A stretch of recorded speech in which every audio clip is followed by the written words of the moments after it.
Hello रायजोफोर मारै दङ मा खबर दायो दंफैयो आं माइबारियाव जोंहानि माइबारियावनो दङ आङो दायो ससे ब्लग भिडिअ बेखौ मा होनगोन मिनि ब्लग होनगोन ना मा होनगोनथाय जिखुनु जाया माइबारियाव आं भिडिअ खालामगासिनो दङ दायो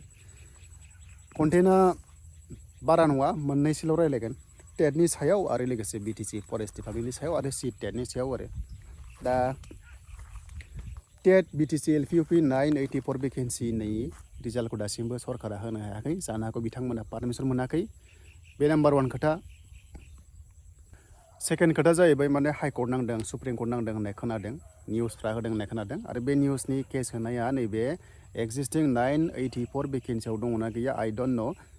माने बेबायदि मेनसनबो नुवाखै 984 पस्टआव केस होदों होननानै आरो कर्टनिफ्राय स्टे अर्डारबो मोनाखै बे नाम्बार 2 पइन्ट थांबाय नाम्बार 3 पइन्ट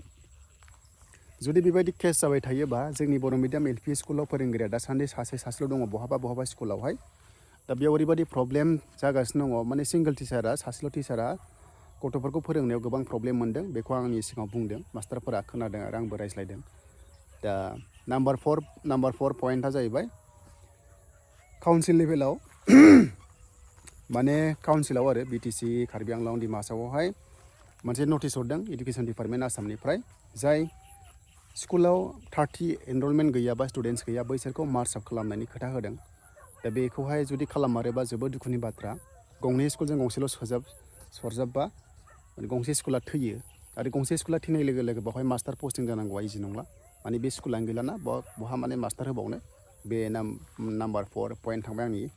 दा बेबायदि जाबाय थायोबा नाम्बार 5 पइन्ट बेबायदि जाबाय थायोबा जोंनि बर' मिडियामनि LP स्कुला मोनसे समावहाय गैया जालांगोन गामियाव दानो बहाबा गामियाव स्कुला बिल्डिंल'सो बाव क्लासबो जाला मास्टारबो गैला खारन बे स्कुलनि स्टुडेन्ट्सखौ गुबुन दाबसेयाव मार्च आप खालामनानै लांनाय जाबाय अब्ला लसआ जोंनि थाखाय दा बेखायनो लास्ट पइन्ट टेटनि सायाव सरकारा जेसेबां हायो थाब रिजाल्टखौ होदो एपइन्टमेन्टखौ होदो होमबासो बर' मिडियामाव पेरेन्टसफ्राबो बयबो स्टुडेन्ट्सखौ सोनो गोसो जागोन नङाबा रावबो सोआलासिनो प्राइभेटाव सोबाय थायोबा मोनसे समावहाय LP स्कुला 10 बोसोरनि गेजेराव बहाबा स्कुला थाबावनाय नंस्राला जों गामियावथ' दा दङ दिसन बाट खायसे जायगायाव आरो गैला दा गाज्रि मोननाङा बहाबा आंनि नुनायावहाय मिशनारि माने ख्रिस्टियान गामिफोरावहाय माने फ्राय आं खाथि खाला नुदों स्कुला LP स्कुला गैला खारन बांसिन सोरबा माने बांसिन गाज्रि मोननो दे बावहाय नंगौखौ होनदों माने प्राइभेट स्कुलाव मिसनाव हाबो नालाय आरो दाना गोरिब गुन्द्राजों खोथा गैला जिखुनु जाया बयहाबो माने रसा नांखाया एसे फेसिलिटि जाखाजोब्बाय बेखायनो प्राइभेट स्कुलाव सोगासिनो दं हिन्दु गामियावबो जायहा फेसिलिटि दङ बिसोरो इंलिश मिडियाम सोगासिनो दङ जायनि जाहोनाव माने LP स्कुलाव खमायलांगासिनो दङ खारना बेबो मास्टार गैयाबालाय सोर सोनो नङा होमबा बे मोनसे पइन्ट बेखायनो सरकारा माने बेखौ नोजोर बोनांगोन आरो होमबासो LP स्कुलावहाय बर' मिडियामावहाय सोगोन पेरेन्टसफ्रा आरो लास्ट पइन्ट गाज्रि मोनबावनाङा बेबो जाहैबाय गोरों गोरा लिडार्सफोरनि फिसालाफ्राबो फ्राय LP स्कुलाव हाबनायखौ जों खम नुदों आरो सोरबा लेक्सारार सोरबा एक्जिस्टिं LPआव मावखानाय मास्टारफोरनि फिसालाफ्राबो इंलिश मिडियाम थांनायसो जों नुगासिनो दं बिफाया LP स्कुलाव फोरोङो बाट माने गथ'आ ओमफ्राय इंलिश मिडियामाव हाबो बेबादि जाथायखौ जों नुगासिनो दङ बुंबाथाय गोबां बुंनांगौ जायो नाथाय सोरनावबा देहायाव नांगोन बाट देहायाव नांनाङा रायजो राजाफोरा आं नंगौखौसो बुंदों बेखिनि आरो ओंखायनो BTC सरकारा बा आसाम सरकारा जाहाथे बर' मिडियामनि स्कुलखौ जाहाथे स्ट्रं खालामगोन होमबासो बयबो गथ'फोरखौ सोगोन ना स्कुल लेभेलाव दा BTC फरेस्ट डिपार्टमेन्टनि फिजिकेल टेस्टआ जोंनिया जोब्बायमोन 6 ना 7निफ्राय जादोंमोन जुलाइ ओमफ्राय लास्टआ 24 जुलाइमोन दा आंथ' मोननैयाव पास जाना दङ गार्डआवबो SI आवबो एबा ग्रेड 1आवबो थांनाय बारावबो एग्जामा क्लियारखामोन बाट लास्ट स्टेजाव मोनखायाखै थांनाय बार सरकारावहाय एबार सरकारा गोदान बे समावहाय मारै जागोन नाजानोसै ओमफ्राय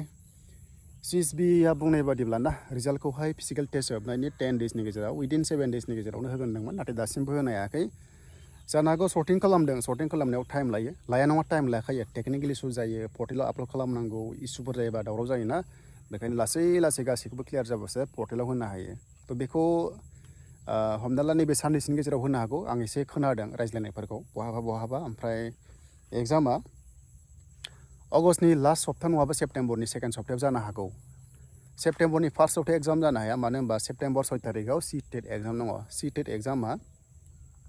BTCआव सेन्टार लागोननालाय मिन्थिया खिन्थु TET एग्जाम दङ 6 तारिख सेप्तेम्बराव एग्जाम जाखा टटेलि बेनखा बहाय मानो होनबा कलेजफ्रा बुकिं थायो आरो स्टुडेन्ट्सफ्रा खायसे BTC फरेस्टआव होनायफ्राबो TET होगोन ना बेखायनो 6 तारिखाव जानो हाया एग्जामा। एग्जाम जायोबा आगस्टनि लास्ट हमना ला 30 बा 23 आगस्ट हयथ' नङाबा 13 14 सेप्तेम्बर जेराव सानडे गोग्लैबाव जागोन आरो आं डेटखौ नायाखै सानडेखौ माला खिन्थु बेखिनियाव जानो हागौ। ओमफ्राय फुजानि सिगां रिजाल्टखौ मोनबा बिराद मोजां आरो लेट जाबाय थायोबा गोबां बेले बेजे जानाय चान्स थायो। बेखायनो आइ होप जाहाथे थाब होथों बेखिनियानो आरो अके। टेटनि सायाव आं माखासे खोथाखौ बुंबाय गाज्रि मोननाङा माने खायसे गामियाव नोंथांमोना माने स्कुलावहाय स्टुडेन्टस गैयिनि थाखायनो मार्च आप जानो थांगासिनो दङ। दा बेखायनो बेखौ फोसाबनोबा मात्र सरकारा नोजोर बोनांगोन एन्ड सांहाय मास्टारखौ एपइन्टमेन्ट खालामनांगोन होमबासो बयबो गथ'फोरखौ बर' मिडियाम सोगोन। आरो एक्जिस्टिं मास्टार मावखानायफ्राबो जाहाथे बयबो सोयो। नोंथांमोना सोआब्ला होमबा सोर सोगोन? गोरिब गुन्द्राफ्राल' सोबाय थाबा दानाथ' बयबो गोरिब गैया मोनसे समावथ' गासिबो माहाजोन जागोन होमबा बर' मिडियामा गोबां प्रब्लेम। बाट गुबुन हारिना मेरला जाथि दंखायो बिसिना जेबो जाया प्रब्लेम जाया एफेक्ट जाया जोंनासो मेना आरो। दा बेनो दिनैनि थाखाय ससे भिडिअ'।